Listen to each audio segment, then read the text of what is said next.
Olá a todos que nos acompanham, eu me chamo Mariana Capra, sou pesquisadora do Grupo de Pesquisa em Estudos Olímpicos e hoje, dando continuidade à nossa série de entrevistas com atletas olímpicos que estarão em Tóquio, a gente está recebendo a Ana Barbachan, que é uma gaúcha de 31 anos e é velejadora da classe 470 feminina.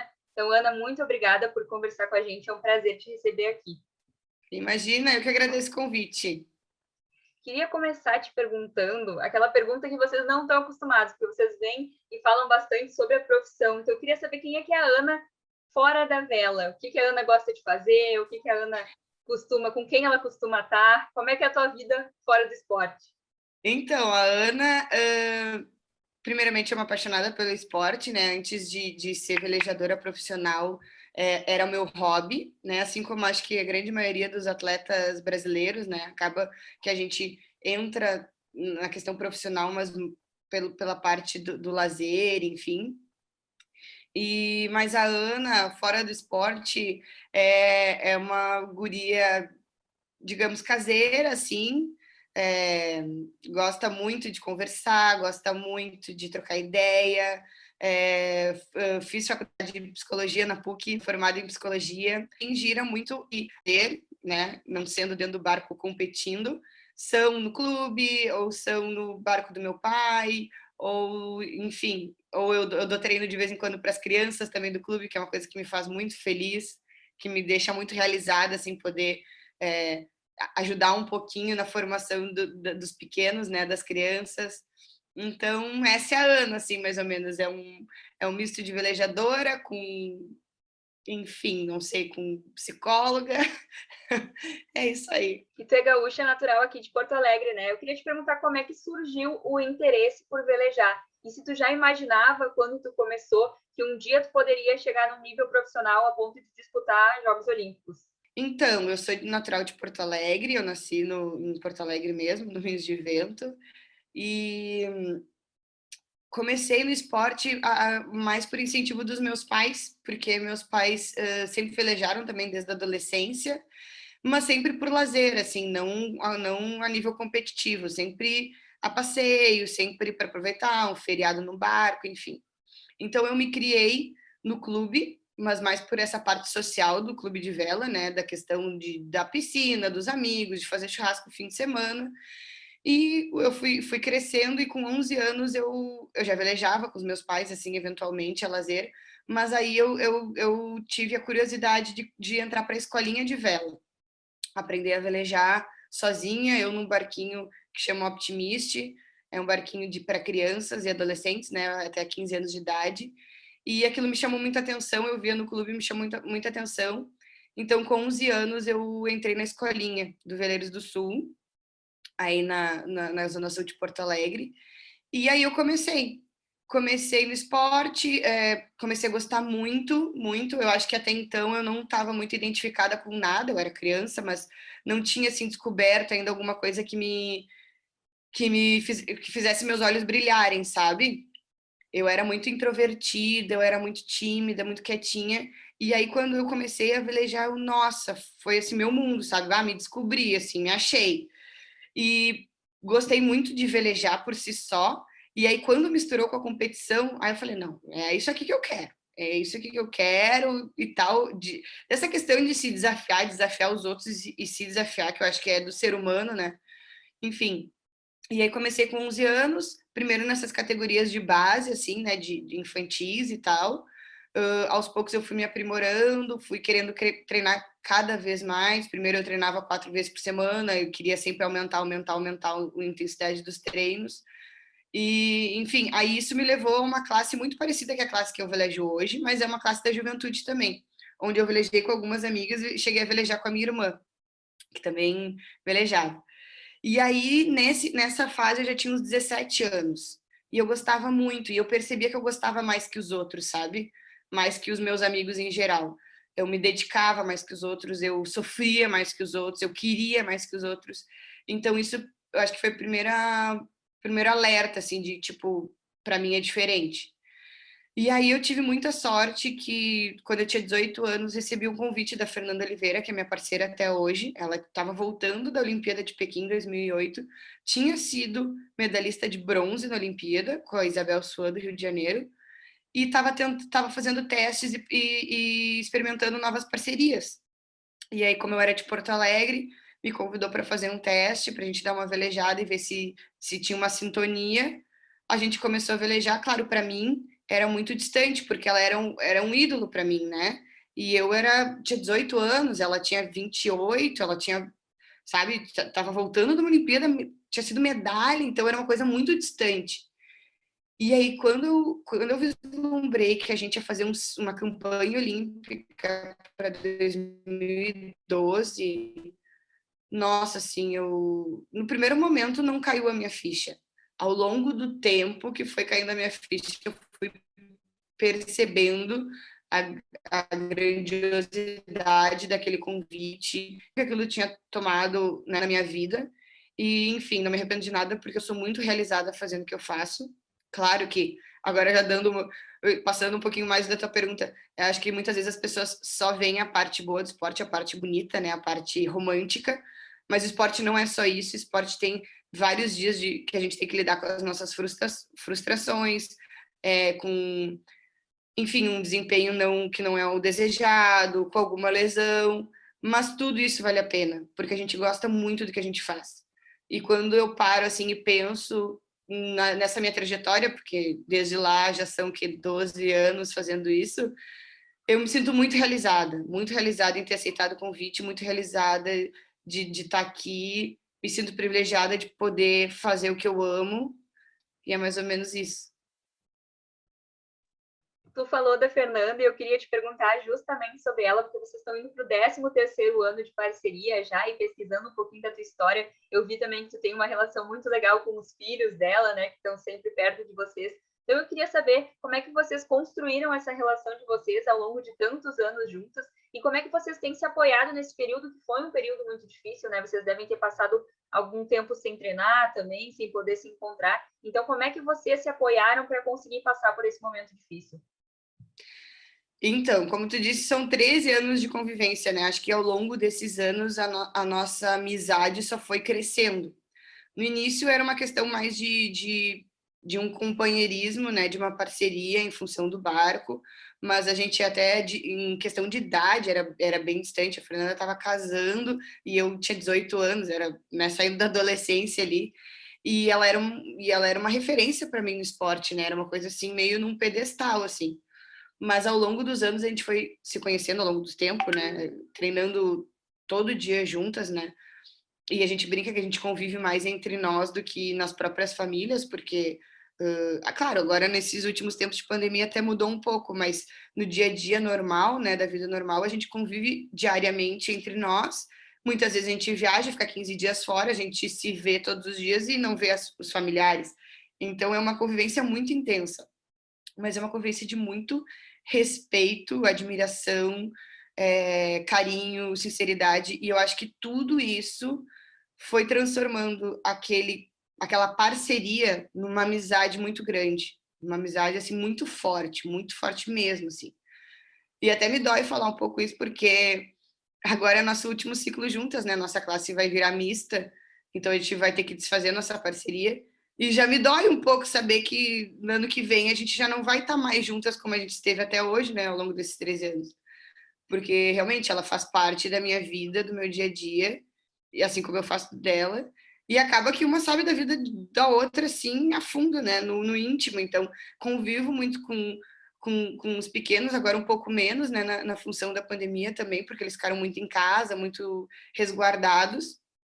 Mas, de resto, assim, eles estão sempre juntos, sempre que a Fernanda pode, ela leva eles, tenta agregar tudo, assim, a família com o esporte, quando dá, assim, né, e são campeonatos mais fáceis, ou um lugarzinho mais calor, eles vão junto. Então é muito legal, porque tem toda a questão do profissionalismo, da parte do esporte, mas a gente nunca deixou de viver as nossas vidas pessoais, e a gente compartilha isso também, sabe? As nossas histórias pessoais, os nossos problemas de casa, as nossas ansiedades, E, enfim, não é só uma parceria de time, assim, mas é uma amizade muito, muito, muito forte. E é uma história muito legal que vocês construíram, né? São longos anos, então o que seria? Não dá para compartilhar só o esporte, né? Senão acaba sendo É toda a verdade. vida, toda a realidade de vocês. Eu acho que isso também que nos fez ir tão longe, sabe? Eu acho que a gente não duraria tanto tempo juntas se não tivesse essa amizade, se não tivesse esse respeito, se não tivesse essa troca, assim, essa cumplicidade, sabe? E eu acho que isso foi essencial, assim, para nossa parceria ser duradoura, né? E vitoriosa, porque para tu chegar num certo patamar, tu tem que atravessar vários obstáculos pela frente. Várias vezes tu vai cair, vai tropeçar e tem que levantar aí de novo.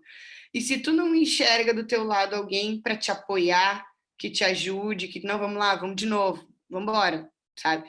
Que tu sinta que tá junto contigo, tu não consegue ir muito longe. E a gente sempre teve esse apoio uma na outra, sabe? Não foi bom hoje, mas amanhã vai ser melhor. Por exemplo, vou te dar um exemplo. A gente está aqui no europeu da classe 470, né, da nossa classe. Vai ser o último campeonato que a gente vai participar antes das Olimpíadas. Ontem foi um dia muito duro. A gente teve 3 provas, não foram resultados bons, foram resultados bem difíceis. Mas chegou no fim do dia, a gente estava chateadas, óbvio, né? Com o nosso desempenho, não estava felizes, mas estava de bem, assim. Saímos para jantar e tal. Paciência, amanhã vai ser melhor. Vamos embora, vamos lá e tal. Hoje resetamos, fomos para a água, fomos 2 primeiros no dia. Estamos em terceiro no campeonato. Subimos assim de 11 para terceiro. Então, se tu tem uma parceria assim fechada, sabe? Tu sente que a pessoa é fechada contigo e tipo, não, beleza, não deu certo hoje, mas vamos embora que amanhã vai melhorar. Isso ajuda muito. Eu acho que esse é um dos segredos da nossa longevidade assim, enquanto dupla. Não, eu imagino que esse apoio e essa persistência que vocês têm de não deixar uma outra desanimar, assim, deve ter ajudado muito vocês também nas disputas dos Jogos Olímpicos, né? Vocês disputaram já 2 vezes, em Londres, que ficaram na 6ª colocação, e no Rio 2016, que ficaram em 8ª. E eu queria te perguntar como é que tu avalia essas participações de vocês e quais os aprendizados que dá para tirar dessas experiências. Eu acho que todo campeonato que a gente corre, todo percurso até chegar numa Olimpíada é assim um aprendizado gigantesco. É difícil mensurar, né? Mas um ciclo olímpico são 4 anos muito intensos da tua vida, onde tu vai te dedicar muito profundamente a um objetivo, né? Então, todas as etapas desse processo são muito ricas e de muito aprendizado. Não só na questão técnica do esporte, né? Daí não vou nem entrar na minha questão da vela em si, mas como aprendizado de vida, sabe? Isso de tu ter que te superar, de tu ter que ser resiliente e passar por cima de uma, de uma sensação ruim e seguir em frente, de tu conseguir resolver teus problemas com as pessoas, assim, falando honestamente, enfim, sabe? Muitas vezes a gente discorda, mas isso faz parte, mas a sinceridade acima de tudo e o diálogo resolve qualquer coisa. Então, tudo isso que a gente vai aprendendo nesse passo a passo de uma campanha olímpica é muito rico. São aprendizados, assim, muito ricos. Isso eu falo até na questão das minhas crianças lá no clube, quando eu falo com os pais, eu falo o esporte em si, obviamente, muito legal, a gente fazer um exercício e tal, se dedicar a alguma coisa, mas eu acho que o mais rico do esporte, o mais louvável, enfim, o maior ganho que a gente pode ter é justamente esses valores que a gente ganha através do esporte. Não é o resultado em si, não é se eu vou ser campeã mundial, não é se eu vou ir para uma Olimpíada, mas é o que eu aprendi pelo esporte, é o que eu aprendi na prática esportiva que eu vou levar para minha vida, que eu vou levar até o final da minha trajetória, sabe? E isso é uma coisa muito fácil de identificar em quem, em algum nível, pratica algum esporte, né? A pessoa desenvolve valores e princípios diferenciados, que são muito legais. Então, acho que isso, assim, é o mais legal da gente pontuar de toda a trajetória esportiva de qualquer pessoa. É o que o esporte me deu enquanto valores. E é muito legal. Eu fiz o curso de psicologia e tal, e associava muito a psicologia com o esporte, sempre fiz muito esse link, obviamente, por ser atleta, né? Mas eu fico pensando, assim, o quanto a gente poderia ganhar, o quão mais a gente poderia ganhar através do esporte, sabe? Em função de uma ferramenta para o desenvolvimento social das pessoas, o sentido de comunidade, enfim, várias coisas que a gente podia usar o esporte como uma ferramenta, e acho que a gente perde oportunidade. A gente vê outros países que usam mais isso, sabe? Tem mais esse insight, assim, poxa, através do esporte eu posso ensinar várias coisas. E de uma maneira legal, se divertindo, sabe? Todo mundo aproveitando, sem ser sofrido para ninguém. Então, acho que, assim, realmente acredito no esporte como uma ferramenta de educação, de ensinamento muito legal. Dá para ver que tu fala com bastante orgulho dessa tua questão de trabalhar com as crianças. Eu queria perguntar como é que tu te sente, assim, justamente isso que tu falou, de poder passar para elas um aprendizado através do esporte e tu, claro, com toda essa tua experiência, essa tua bagagem, também ser um exemplo para elas. Como é que tu te sente podendo ter essa troca com as gerações mais novas, né? Acabar passando um legado e a paixão pela vela. Eu acho que eu falo deles, assim, porque eu adoro criança, adoro, me divirto muito com eles, muito. Não pensei que eu fosse me divertir tanto, mas eu acho que eu falo deles porque é muito nítido quando tu consegue fazer esse experimento com as crianças, é muito nítido, assim, as coisas. No adulto, o adulto já é uma pessoa formada, uma identidade, talvez as coisas não apareçam tão claramente. Mas quando tu começa a trabalhar com criança, tu vê o quanto faz diferença, sabe? De uma semana para outra, tu já sente uma diferença, tu já vê uma postura diferente, tu já vê que um resultado bom pode transformar para bem ou para o mal. Então, eu acho que é muito legal essa coisa da criança, porque é um laboratório. É como eu fico, né? Como tu consegue enxergar ali, claro, claro, claro, o quanto para eles aquilo mexe. Na gente mexe também, mas não fica tão perceptível. Nas crianças é muito perceptível. Então, por isso que eu acho tão legal, assim, né? E acho que agrega muito ali na dinâmica das crianças, inclusive na dinâmica familiar, né, e pedagógica. Eu acho que isso, como a gente estava falando antes, o esporte ele pode ser uma ferramenta para te ensinar várias coisas, né? Ele te dá oportunidades de ensinamentos em vários momentos. Então acho que a gente tem que aproveitar isso. Eu fico muito realizada, assim, de alguma maneira, poder passar um pouquinho do meu conhecimento para eles, mas o que realmente eu fico mais feliz é poder dividir essas experiências e falar assim: olha, galera, vocês acham que a vida é assim? Não é. Se tu quer alcançar um objetivo na tua vida, tu tem que te dedicar. É a mesma coisa aqui no barco. Se tu quer chegar lá e atingir um patamar e ser campeão brasileiro, tu tem que te dedicar, nada vem de graça. Nada vai cair no teu colo. É só através da tua dedicação, da tua determinação, do teu comprometimento. E vamos embora. Se vocês quiserem, eu vou estar aqui para ajudar vocês. Eu estou aqui para ajudar. Eu quero ajudar. O que eu tenho de conhecimento, eu quero passar. Agora, basta saber, vocês querem que eu ajude?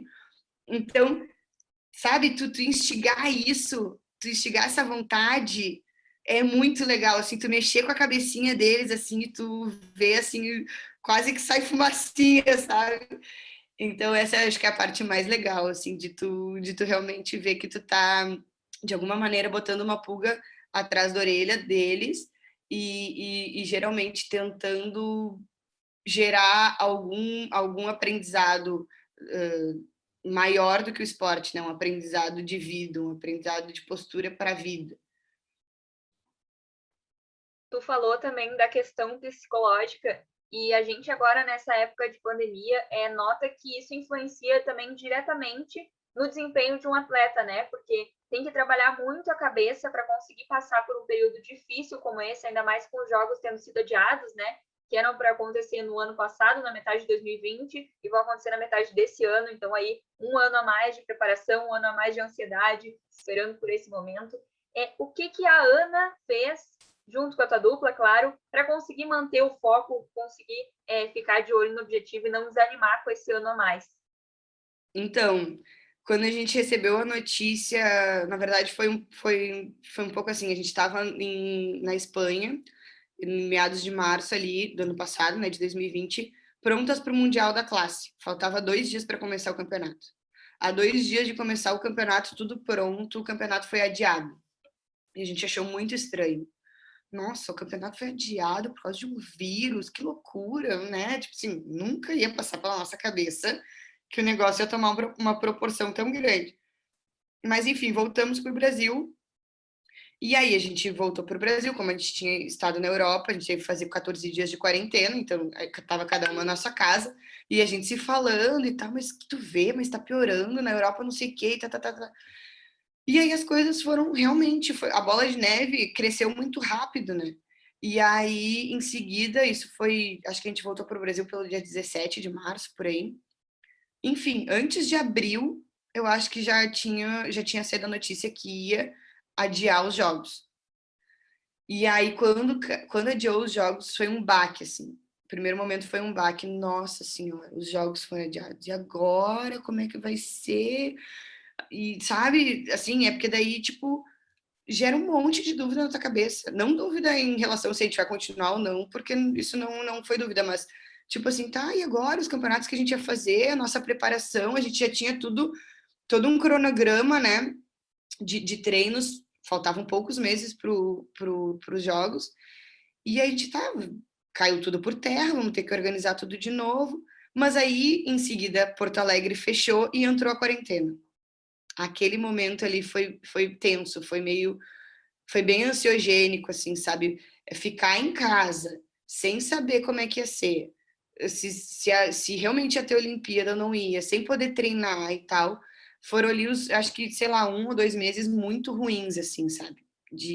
Porque eram muitas incertezas, sabe? Eram muitas incógnitas, e aquilo te demanda muita energia, a gente acaba não querendo pensar, mas acaba que pensa, né? Mas como é que será que vai ser? Vai ter, não vai ter?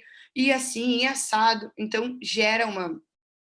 Claro, na medida do possível, a gente se falava muito e tentava se manter tranquilos. Não, vai dar tudo certo. Quando der para começar a treinar de novo, a gente começa, enfim. Acabou que a gente deu muita sorte que Porto Alegre, até então, né, até agora esse último mês de março, tinha sido tranquilo, a gente conseguiu se manter ao longo desse ano treinando bastante. A gente seguiu treinando bastante, claro que com uma intensidade diferente, porque como a gente não tinha nenhum objetivo em vista, assim, nenhum campeonato em vista, a gente sabia que não adianta a gente se matar agora treinando, porque não é o momento, né? A gente tem que fazer um treinamento de manutenção para manter mais ou menos o que a gente tem. E quando a gente tiver já uma coisa mais concreta de cronograma, aí a gente acelera os treinos. E foi o que a gente fez, assim, acho que a gente foi muito bem. Até porque eu estava falando com a Fernanda, assim, não adianta a gente querer apostar nossas. A gente não tem muitas fichas. Isso eu disse assim, fazendo um paralelo com o nosso tempo, né? Porque a Fernanda tem 2 filhos, como tu disse e tal. Então, e agora na função da pandemia, ela teve que ficar mais presente em casa, as crianças sem colégio, sem muita ajuda e tal. Então, ela demandou muito, né? As crianças demandaram muito.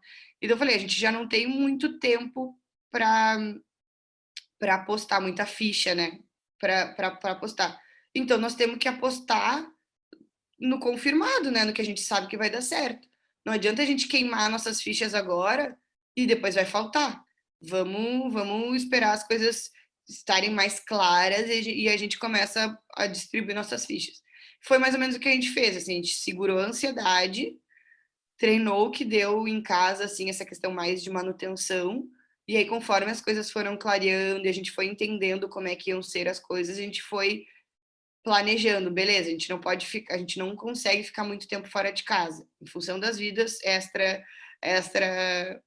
esporte, né? Então vamos ver o que a gente tem de tempo disponível, o que a gente, né, pode fazer e vamos ir botando conforme for chegando mais perto, obviamente a gente vai apertando mais. E assim a gente fez, acho que a gente foi muito bem. Acho que a gente fez uma boa administração claro, quando daí tu volta e vê que todo mundo tá um pouco melhor que tu, é um pouco, dá um medinho, né? Porque as pessoas seguiram num ritmo mais intenso que a gente, mas agora a gente já tá conseguindo retomar, sim, então acho que foi bom. E acho que assim, acho que a nossa experiência e a nossa maturidade dentro do esporte nos ajudou muito a controlar essa ansiedade, né? A gente já não tá tão novinha assim na história, então eu já fui para 2 jogos, a Fernanda vai ser o sexto dela, então tu imagina, diferente de uma pessoa que classificou para a primeira Olimpíada, né? Que tá lá, pelo amor de Deus, esses jogos não acontecem nunca, então é diferente. A gente, não, calma, a gente sabe, a gente já sabe como é que é, já sabe o que tem que fazer, já passou por isso antes. Então, acho que essa questão da experiência nos ajudou bastante a manter, na medida do possível, né, a tranquilidade, enfim, a cabeça pensando e tentando fazer a melhor coisa. E agora, esse ano, os jogos já estão confirmados, falta pouco agora, de verdade, né? Porque já foram confirmados. Eu queria te perguntar como é que estão as expectativas de vocês para esse evento, depois de ter passado por tudo isso, poder finalmente embarcar para Tóquio e, enfim, disputar os Jogos Olímpicos. A gente sabe que vai ser uma Olimpíada bem diferente, né? Em função de todo esse momento que o mundo está passando, a gente sabe que ela vai ser bem diferente das outras edições que a gente participou, até em função de não ter torcida, de não ter toda aquele, enfim, todo mundo no Japão em volta do evento e tal. O que é triste, né? Porque é muito legal, é muito bonito, então, mas enfim, é o jeito que dá, então que bom que vai ser realizado do jeito que dá. Eu acho que é, é, é, tem que ser assim, porque a gente tem que respeitar o momento, né? Sempre com muita responsabilidade, né? O esporte não vem acima da saúde, não vem acima do bem-estar das pessoas, então tem que ser feito tudo realmente com muita responsabilidade e muita seriedade. Mas, assim, a expectativa nossa é boa, sim. A gente sempre tenta chegar da melhor maneira possível. A gente é muito pé no chão, assim. Então, a gente sempre, e aí? Vai vir medalha? A gente não sabe. A gente não consegue dizer isso, sim, vou.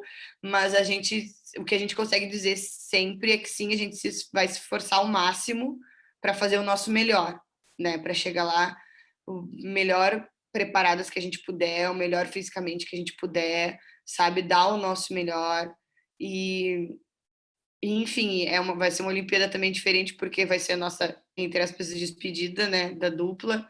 Então tem essa questão de ai, assim, um carinho assim especial. Até isso também foi uma coisa engraçada porque no primeiro momento quando adiou os jogos, a gente pensou, nossa, mais um ano de campanha, de ciclo, que horror e tal. E depois a gente pensou, quer saber? É um presente, porque final de 2020 a gente ia estar sem velejar, a gente ia ter parado de velejar.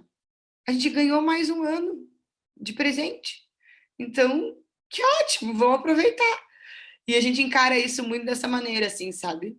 Aproveitando os dias, aproveitando os treinos, aproveitando a convivência, que a gente se gosta muito. Então, sabe que ali adiante já não vai ser assim. Então, acho que tenha também esse gostinho, assim, de vamos fazer o nosso melhor, porque, enfim, a gente não sabe o dia de amanhã.